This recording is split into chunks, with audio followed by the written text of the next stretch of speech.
Okay, so welcome to Wednesday's lesson. We are starting section 7.2, which actually does happen to be one of my favorite lessons, actually. I really, really like what we do to end calculus this year. 7.2 and 7.3 are some of my favorite sections. So, we know how to find the area under a curve, right? That's just the integral. We've actually been doing that since chapter 5. We've done a lot of applications of integrals. But basically, the new idea for this section is what about areas between curves? Alright? And I started out with two things that aren't just curves here. But what if we wanted to find what I have shaded in there? What if we wanted to find the area between that line and the parabola? Hopefully, you're thinking, well, we could find the area under the line. That'd kind of be what I'm going to box in blue in a second, right? We could find this, and then we could subtract out what's in white there, and we'd be left with that. So essentially what's going to happen is if we find the integral from, now we have to make sure we have our bounds right? And we'll talk about this when I kind of give you the definition, but we have to make sure that, like, essentially, since I shaded right here and that's the cutoff point, it'd be from 0, right, over to 2, right? So of the line, which this line goes through at 3 and goes up 1 over 2, so it's 1/2 x plus 3. That's the equation of the line. And a lot of times I give you the equations, I just didn't draw it up here for this one, so just FYI. On the next one, we're going to get the equations. But then, this is just a normal parabola. So we subtract off the area under the parabola, right? And actually still from 0 to 2, because these meet at 2, 4.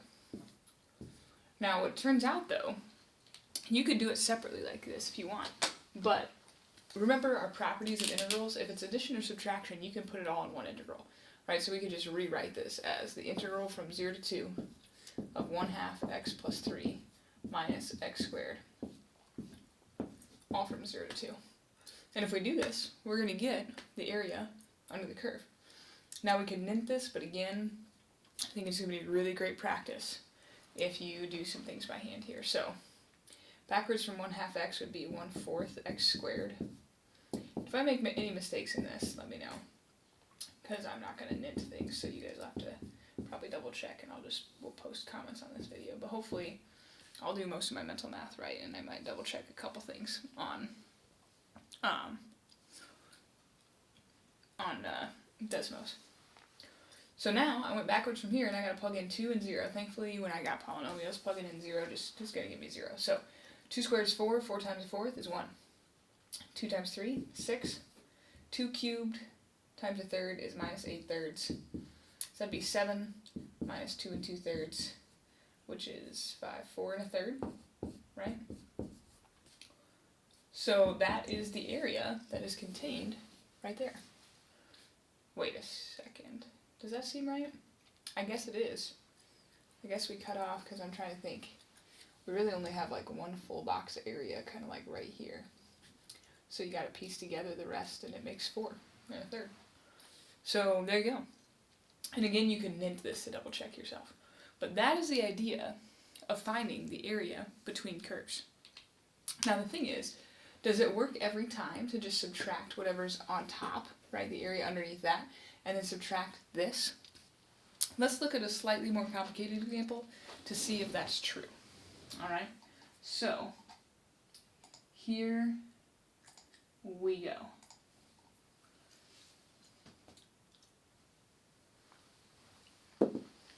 Let me erase what we got going on here. I'm going to do my best. This is one of those things where it was kind of choose between the lesser of two evils. On my iPad, which I'll do tomorrow's lesson on, I've got a way better ability to make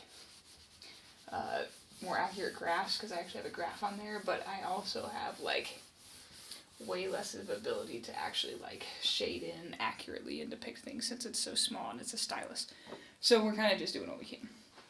Alright, so let's say instead of giving you a graph this time, you start with two equations. Alright, I'm going to put them over here. Y equals x squared minus 3x plus 6.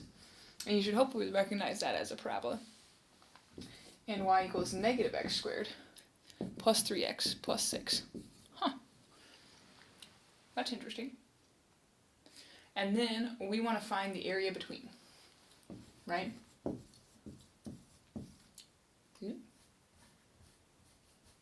Sorry about that.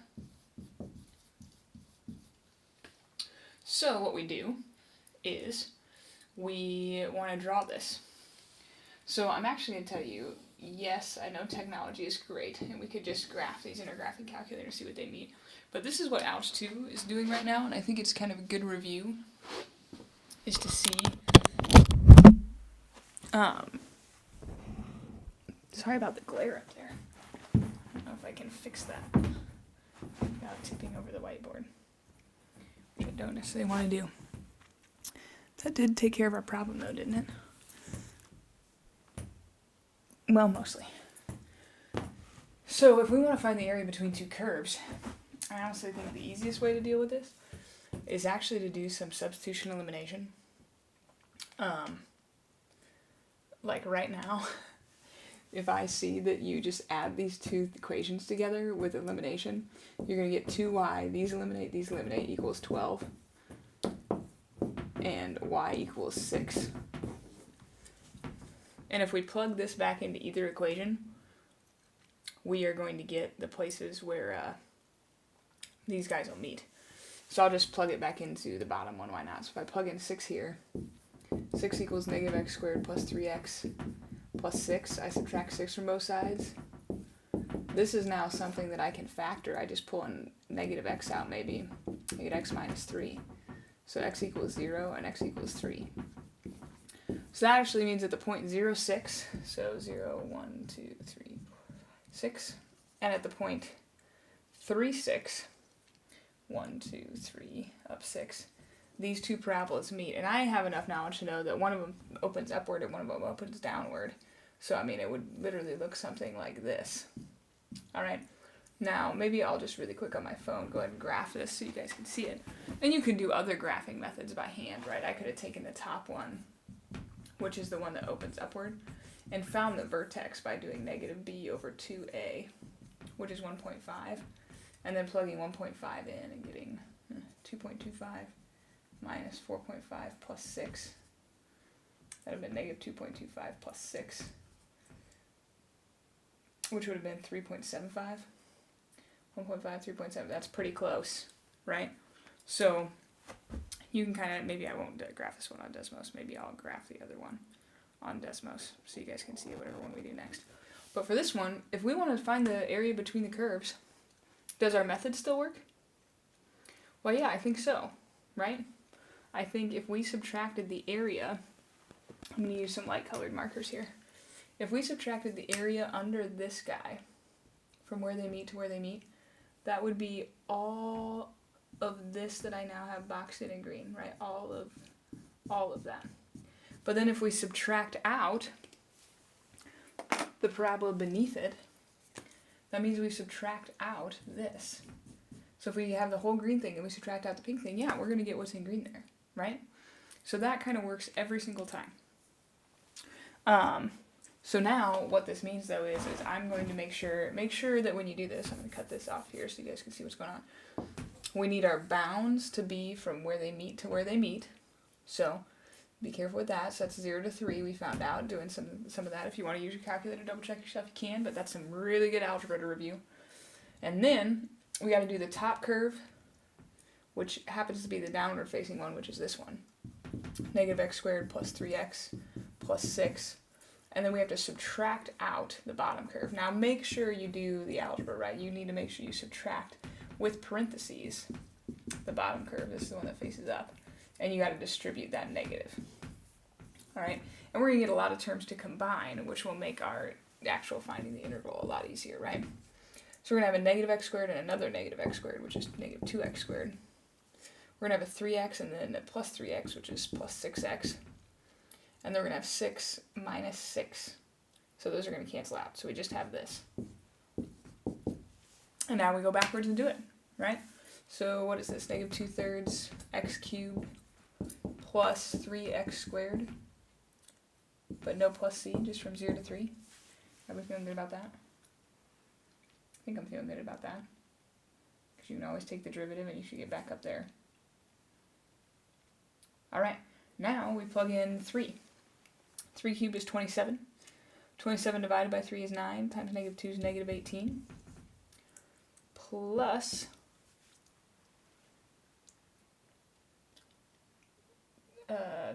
3 squared is 9 times 3 is 27. Negative 18 plus 27 is 9.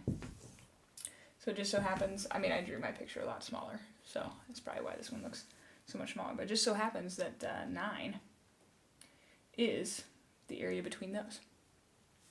So I don't feel the need to necessarily go through another parabola example, but I did want to show you guys something on Desmos here. So I'm going to go ahead and actually here, while I'm typing this in, this is perfect.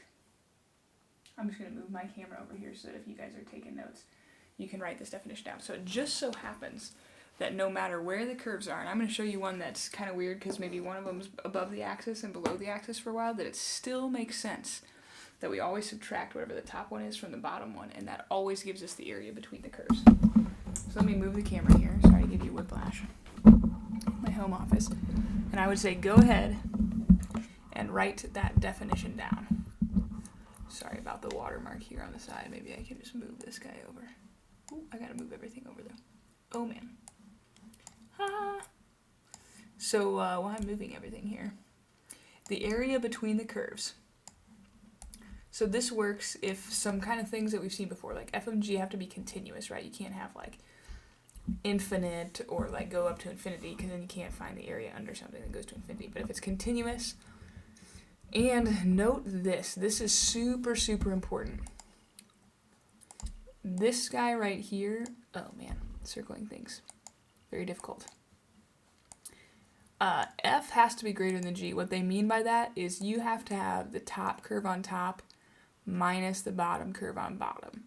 So this is true when you do f minus g, right? So they're saying this has to be the top curve, right? F has to be top if it comes first. So that's going to be really important when we try an example later where they may cross. Okay, so that's got to be the top, g's got to be the bottom. So if that's true throughout the interval a to b, then the area between the curves is defined to be this integral right here, right? The area is defined to be the integral from a to b, so that interval where we're trying to find the area between of the top one minus the bottom one. And that's true every single time, even if they cross. So actually, I was going to go to Desmos on my phone, but that is a silly idea. If you need more time, just pause that. Makes much more sense to just go to Desmos on here, right? And show you this because the screen's a little bit bigger anyway than what it would be. So let's see if we can get this going on here. Sorry about all of the craziness. You gotta do what you can. So I'm going to show you these two curves. Two more parabolas. We're not going to see this one all the way through, but I just want you guys to see what's going on here. So y equals x squared minus 3x minus 3. So y equals x squared minus 3x minus 3. So there's one parabola, right? And then y equals whatever they gave us next. Let's see. Negative x squared plus 3x plus 6. I think that was one of our other ones. That's fine. Negative x squared plus 3x plus 6. Now this one, people get a little confused on because they're like, wait, would the areas actually subtract out from each other? So let me move out from a little bit. Right? Because this is kind of crazy, right? So if we did the area under the blue one, it's going to include like a little sliver right here. Right? Maybe I'll go back in. So like if we did the area under the blue one, it's going to include this little sliver here, right? And it's not going to include this. Well, here's the thing. When you subtract out the area of the red one, it subtracts out this little blue area. But then when you subtract out the red, it actually, remember, negative area is down here. So when you subtract the negative, it adds it in. So it doesn't matter if things are crossing the axis or things weird, all right? Just so you know, this definition will always be true. Doesn't matter about the weird crossing the axis. If you take the top one minus the bottom one, you're always going to get, all right, the area between the curves. So just know that. You're going to be all right. All right, we're going to actually do one more that's got a little bit more to it, and then we're actually going to take the last one from the homework that's pretty tough and just do it because that'll be good practice. So here we go. We're setting up for success, hopefully here. Basically, I just want you to see one that gets a little bit more complex than just two parabolas. So, see what we got. The directions on this one say, find the area of the region in the first quadrant that is bounded above by y equals root x. So y equals root x is here. 1, 1. 4, 2, right? It's the half parabola. It goes this way. So this, whatever this is, it's bounded above by that. And then it says below by the x-axis, so this axis, and the line y equals x minus 2. So I'd be like right here, up 1 over 1, up 1 over 1. So that was nice. They made it conveniently hit. Now here's the thing. It says the x-axis as well. So they want this region, because they're saying it's bounded above by this and below by this and this. If it had said above by this and this, then it would be like everything over here, and that would be infinite, and we couldn't do it. But this guy is what they want. So the question is, how do you do that? Okay, this is where it's just important that you see one of these, because this is one that you're going to have to split in half. And what I mean by that is we need to split it right here at 2, right? Because right here at 2, the area of the top curve that we're dealing with is root x, right? And the bottom curve that we're dealing with is just 0. So we don't even really need it in there, all right? And if we do the integral from 0 to 2 of that, we're going to get this part. And then we need to do the integral from 2 to 4, because that's where these are meeting. And this time it's still root x on top, but on bottom is the x minus 2. Right, so we got to subtract that off with the parentheses, remember? And then we can find those, right? You guys may not need me to finish this, but we can do it anyway. I just might have to do my work over here. Backwards from this guy, so I'm going to just put an arrow over here. Might have to walk over there. This is the same as x to the 1/2, right? So backwards from x to the 1/2 is x to the 3 over 2, attach it 2/3, because you've got to divide by 3 over 2. 0 is just 0, so we can get rid of it if we want, right? That's gone. And then we're finding this from 0 to 2. So if we plug in 2, square root of 2 is, oh, that's gross. That's going to be some decimal. Ew.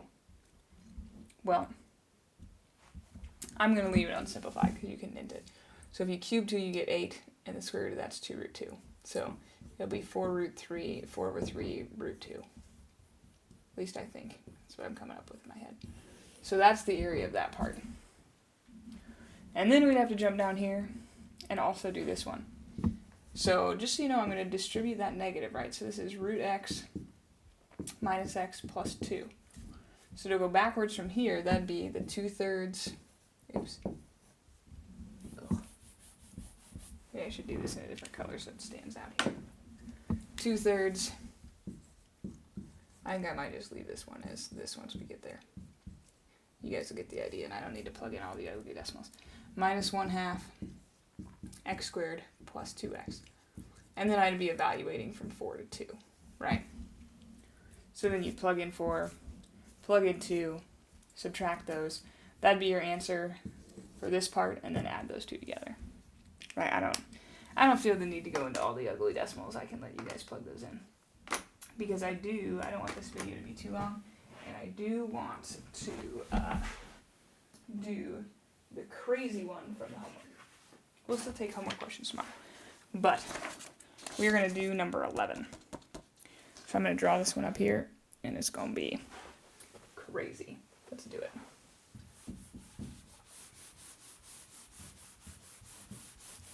I think the main reason this one's crazy is it's hard to tell which line is which. So, if you need to pause the video for a second, go look at the homework. And it doesn't bother me if you do them out of order, because right now I'm not seeing the homework. It's kind of up to you, right? So 11 is one of those that we'd have to do in 2 parts, but they actually don't even give us where they meet. All right? So it says there's 3 equations. Y equals x plus 3. And I'm not entirely sure why they gave it to us in that form. I think that does tell us, though, that this goes through at 0 and -3, which means it is the one that looks like this. So this curve is this one. I'm going to go ahead and relabel those x squared plus 3x, because I think it's going to be way more handy to have it distributed, right? I don't know why they gave it to you in that form. Then there's y equals 4 over x squared. That's not a parabola. That's really gross. But that's got to be... The next one is a parabola, and it's a downward-facing parabola. So, because it says x minus 1/4 x squared. So that's actually got to be this one. Oh, man, I just missed. I'm so sorry. So this one has to be y equals x minus 1/4 x squared, because it's got a negative. So that's kind of what that tells me that one is. So that means that this one, which I'm going to go ahead and rewrite as well, it's 4x to the -2. Right? That means that thing is this guy. I guess this guy stays up for a while longer because it's got to hit this. Alright. So there's... Does look like they cross again over here, but they don't want this. They just shade in this part, and they say find these coordinates, and they do tell you that this hits at 0, 0. So why do they tell you to find these coordinates? That's kind of part A of this problem, is they say, like, find P and Q, because that's where these things are hitting. But they actually do give you a hint. That's really nice of them. They say P comma 4. They say it's that tall.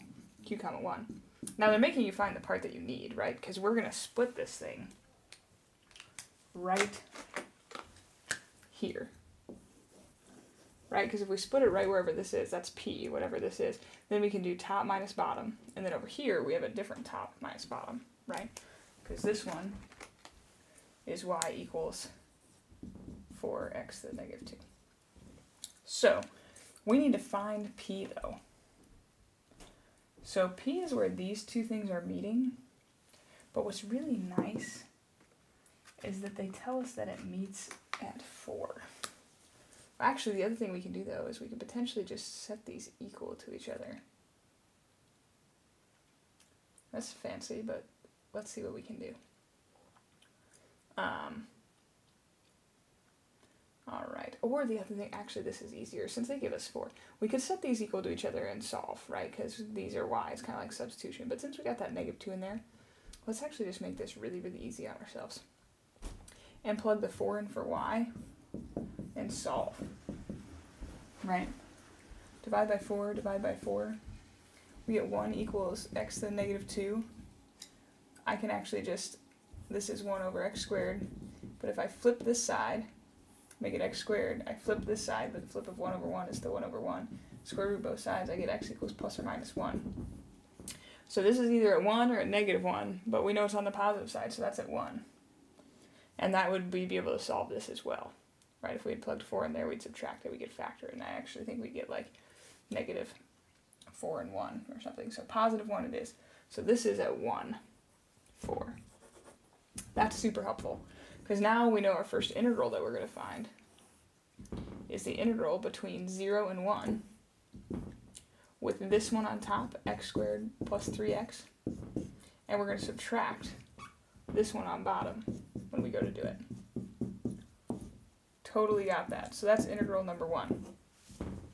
So we'll do that in a second, but before we do that, let's find where the other two meet, right? But again, they're really, really nice to us. We need to find Q, which is where this one and this one meet. But they actually go ahead and we can just plug 1 in again to either one of these. Again, I'm just going to plug it in here, why not? So 1 equals 4 over x squared, right? I'm just going to put that back on the bottom. So then I multiply by x squared equals 4 square root x equals plus or minus 2. So this must just be 2. So that means our other one is going to be the integral from 1 to 2 of this one on top minus this one on the bottom.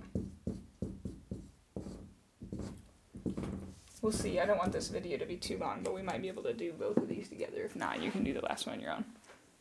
And you can always use nin to double check yourself. Okay, good. I'm still within the space here. So here we go.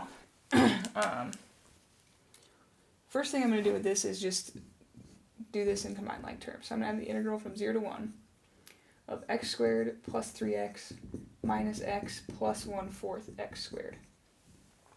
So this is like 1 1/4 x squared, which is 5/4 x squared. And then write plus 2x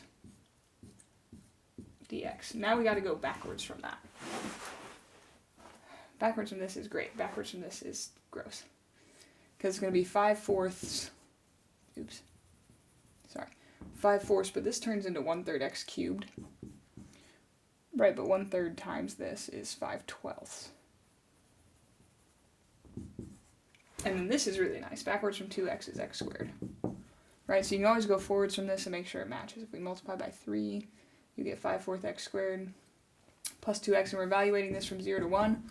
That's even better, because when we plug in 1, when we plug in 0, we get 0. Plug in 1, we're going to get 5/12 plus 1, which is 1 5/12, or 17/12.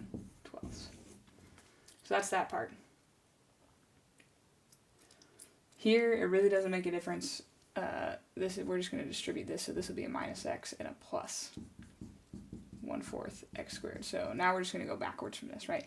Backwards from this goes to negative 1. And then it'll be negative 4, because we have to divide the 4 by the negative 1. Minus x will become minus 1/2 x squared. This is gross again. This will be 1/12 x cubed. Right, so we brought this down, that'd be 1/4 x squared. This will be minus x, and this will be that. We're evaluating this from 1 to 2. So that is definitely gross, but we got this. If you plug a 2 in here, that sends it to the bottom, so it'd be negative 4 divided by 2, which is negative 2. Plug a 2 in here, 2 squared is 4 divided by 2 is 2, so minus 2.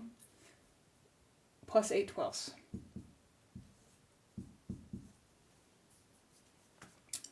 So 8/12 is what, 2/3? So negative 4 plus 2/3 is negative 3 1/3. Right? Or negative 10/3. Hopefully I'm doing all this mental math right. You can always use nin to double check yourself later, but I think we got this. Now we got to plug in 1. Well, plugging in 1 just sends to the bottom, so that's negative 4 minus 1/2 plus 1/12. And we're going to subtract these, right? So subtract whatever this is. Well, I'm going to get a common denominator here of 1/12, right? So if I multiply this by 12 over 12, that's negative 48 over 12. Multiply this by 6 over 6, it's negative 6/12. So that's negative 54 twelfths plus 1/12, right? So negative 53 twelfths. Boom, but we're going to add this. I'll get a common denominator by multiplying this by 4, so negative 40 twelfths plus 53 twelfths is 13 twelfths. Boom. So this is that part. I hope, you know what, I might have ran out of room.